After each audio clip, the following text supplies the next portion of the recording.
तेरा मेरा सच पर सुमन शर्मा के साथ। नमस्कार, आप देख रहे हैं तेरा मेरा सच और मैं सुमन शर्मा आप सभी का स्वागत करता हूँ। जैसा कि आज हमारे साथ आप देख सकते हैं कौन है, बिग बॉस के जाने माने कंटेस्टेंट, और दिल्ली में तो इनका पहले से ही नाम था। बिग बॉस में जाने के बाद ये देश और विदेश में प्रसिद्ध हो गए। आज हमारे साथ है बाबा स्वामी ओम जी। सभी वैश्विक दर्शकों को नमस्कार। सबसे पहले तो मैं आप लोगों से ये अपील करना चाहता हूँ कि तेरा मेरा सच जो चैनल है उसको आप लोग करोड़ों की तादाद में आप लोग सब्सक्राइब करें और अरबों की तादाद में देखें, जिससे कि ये राष्ट्रीय चैनल बन सके, अंतर्राष्ट्रीय चैनल बन सके, क्योंकि ये राष्ट्रवादी हैं और आपको मालूम है कि राष्ट्रवादियों से और राष्ट्रवादी चैनलों से मैं बहुत प्यार करता हूँ। सर, आपने राष्ट्रवादी की बात करी, साथ जुड़ा हुआ एक क्वेश्चन भी है कि कोरोना वायरस करके बहुत लोग प्रभावित हो चुके हैं। चाइना में सबसे पहले तो चाइना ये गढ़ रहा है उस चीज़ का, अब देश और विदेश में भी फैलता जा रहा है और इंडिया में भी काफ़ी सारे केस आ गए। इससे बचने का कोई उपाय बाबा जी? देखिए, सबसे पहले तो मैं चीन के जिनपिंग को मैं विशेष रूप से मैं इसका दोषी मानता हूँ, क्योंकि जिनपिंग को ये बात मैंने पहले भी बताया था कि आप जिस तरह से सांप को मार करके, सुंदर को मार करके, हर जानवर को, मासूम जानवरों को मार मार करके आप खा रहे हैं, तो इनकी बद्दुआएं आपको लगेंगी और वो एक महामारी के रूप में आएगा। और इसको आप बंद कीजिए, अपने देश को आप शाकाहारी बनाइए, क्योंकि हमारी जो भारतीय परंपरा है वो शाकाहार का है और हमारे ऋषि मुनियों ने बहुत इस पर रिसर्च किया था, तब मांसाहार को निषेध उन्होंने किया था और शाकाहार को उन्होंने स्वीकृति दी थी हमारी संस्कृति ने, हमारे सनातन धर्म ने। लेकिन चूंकि जिनपिंग ने इस बात को नहीं माना और जिनपिंग से मेरी मुलाकात हुई थी, इस विषय में मैंने बात की थी उनसे, कहीं किसी स्तर पर इसकी चर्चा हुई थी मेरी उनसे। उन्होंने कहा कि we don't believe in all these things. तो हमने कहा कि इससे कोई फ़र्क नहीं पड़ता, आप परमात्मा को बिलीव करें न करें कोई फ़र्क नहीं पड़ता, क्योंकि आपका जो परदादा था लियोनिद ब्रेजनेव, जो यूएसएसआर का प्रेसिडेंट था, जिसने रूस में पहला कानून बनाया था कि कोई भी धार्मिक व्यक्ति रूस में एंट्री नहीं कर सकता। और उस वक्त मैं बच्चा था, मैं छोटा था, मैं अपने साथ में ये जो हरे रामा हरे कृष्णा आंदोलन के जो प्रणेता हैं, इस्कॉन टेम्पल के जो संस्थापक हैं स्वामी प्रभुपाद जी, उनको मैं अपने खर्चे से मैं मास्क को लेके गया था। वीज़ा तो मुझे उस वक्त, चूँकि मैं इंदिरा गांधी के घर में रहता था।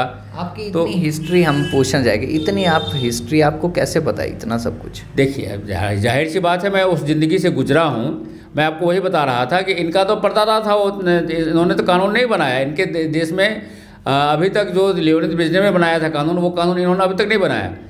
लियोनिद ब्रेजनेव 1980 में जब इंदिरा गांधी को मैं 350 सीटों से जिता करके मैं यहाँ सत्तासीन किया दोबारा हारने के बाद। इमरजेंसी से पहले की बात? इमरजेंसी के बाद की बात है। बाद की बात है। तो इमरजेंसी की बात, वो हार गई थी 77 में। उसके बाद फिर उनको सब नफरत करने लग गए, तो मैंने उनको साथ दिया था, चूँकि वो मेरी दीक्षित शिष्या थी, उनको मैंने तंत्र की दीक्षा दी हुई थी। अभी भी आप देखेंगे इंदिरा गांधी के घर में, अभी भी आप जाएंगे तो इंदिरा जी का जो बेडरूम है, जिसमें सिंगल बेड रखा हुआ है, उसके बगल में एक स्टोर रूम है जिसमें मैंने मंदिर बनाया हुआ, मेरे दिए हुए सारे एक मुख्य रुद्राक्ष वगैरह सब अभी भी है वहाँ पे।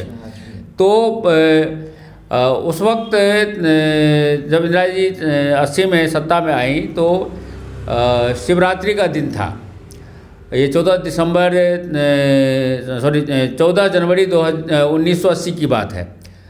तो यहाँ पे ऑफिशियल विजिट पे लियोनिद ब्रेजनेव आए हुए थे। तो मैंने इंदिरा गांधी को कहा कि ये नास्तिक लोग भगवान को मानते नहीं, आप इनसे मेरी मीटिंग फिक्स कराइए। तो इंदिरा जी ने कहा कि स्वामी जी, हमारे बहुत सारे समझौते होने, ये नास्तिक आदमी है, आप सारी समझौते को आप ख़राब करवा देंगे। मैंने कहा उसकी चिंता मत कीजिए, समझौते जितने आपके होने उससे ज़्यादा समझौते होंगे। और फिर राष्ट्रपति भवन में मेरी उनकी मुलाकात हुई। 1 मिनट का मेरा अपॉइंटमेंट था, जो 1 घंटे में कन्वर्ट हुआ। और उसके बाद वो पहला व्यक्ति है जिसने कम्युनिस्ट कंट्रीज़ में मेरे लिए एक तहलका मचा दी थी। जब वो मॉस्को एयरपोर्ट पे वापस गए तो उनको पत्रकारों ने पूछा कि आपका दिल्ली आप गए थे, आपको क्या हुआ? तो उन्होंने कहा कि मैं तो दिल्ली पहले भी गया हूँ, but I met one Swami Om ji in New Delhi and now I also believe in God. ये स्वर्णाक्षरों में आज भी जो रूस का जो राष्ट्रपति भवन है, क्रेमलिन, उसमें आज भी मेरे नाम के साथ में ये कोटेशन लिखा हुआ है।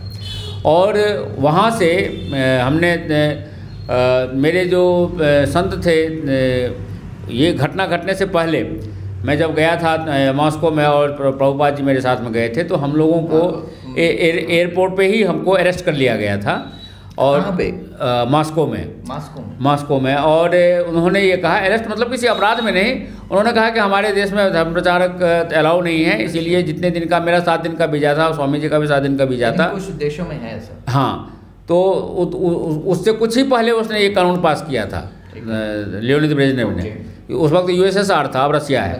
तो वहाँ पे जब हमको अरेस्ट किया गया तो स्वामी जी के आंख से एक आंसू के बूंद निकले। तो मैंने कहा, स्वामी जी ये जो आपका आंसू का बूंद है, मैं आपको संकल्प लेके कहता हूँ, मैं इस देश का टुकड़ा टुकड़ा कर दूंगा।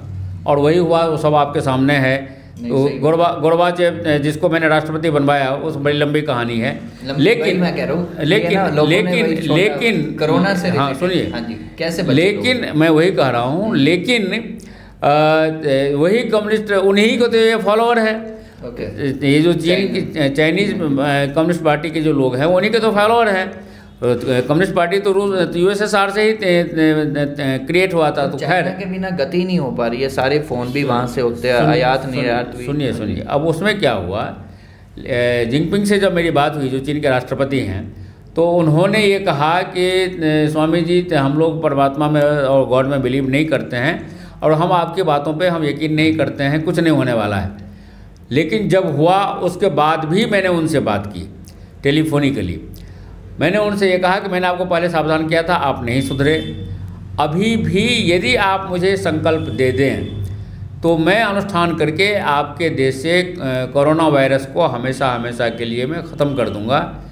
ठीक वैसे ही जैसे आपको एक घटना याद होगी, मैं शिरडी संस्थान का मैं ट्रस्टी हूँ। शिरडी के साईं बाबा के की जो स्टोरी है, लाइफ बायोग्राफी बुक जो है, उसमें आपने देखा होगा कि एक जगह लिखा हुआ है कि वहाँ पर हैजा की बीमारी फैल गई, महामारी, उनके गांव के चारों तरफ।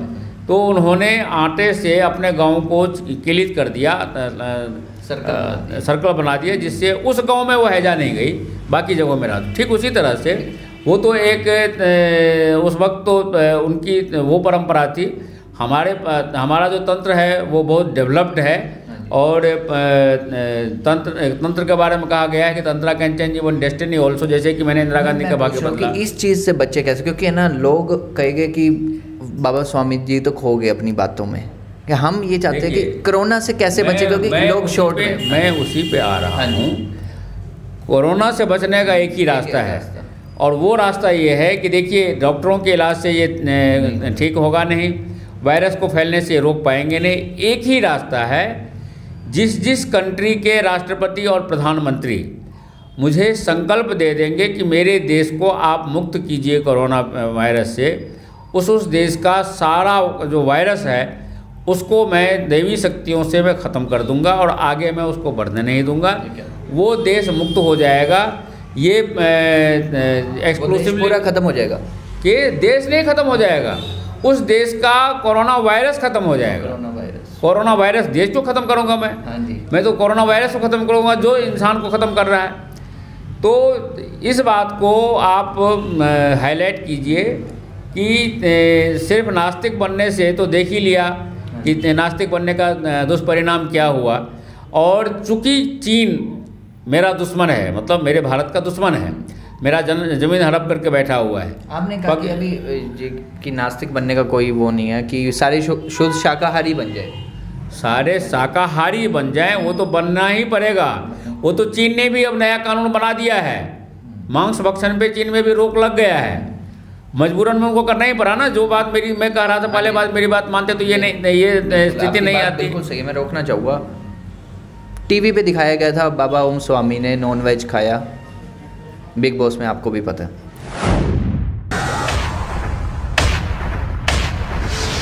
तेरा मेरा सच पर सुमन शर्मा के साथ।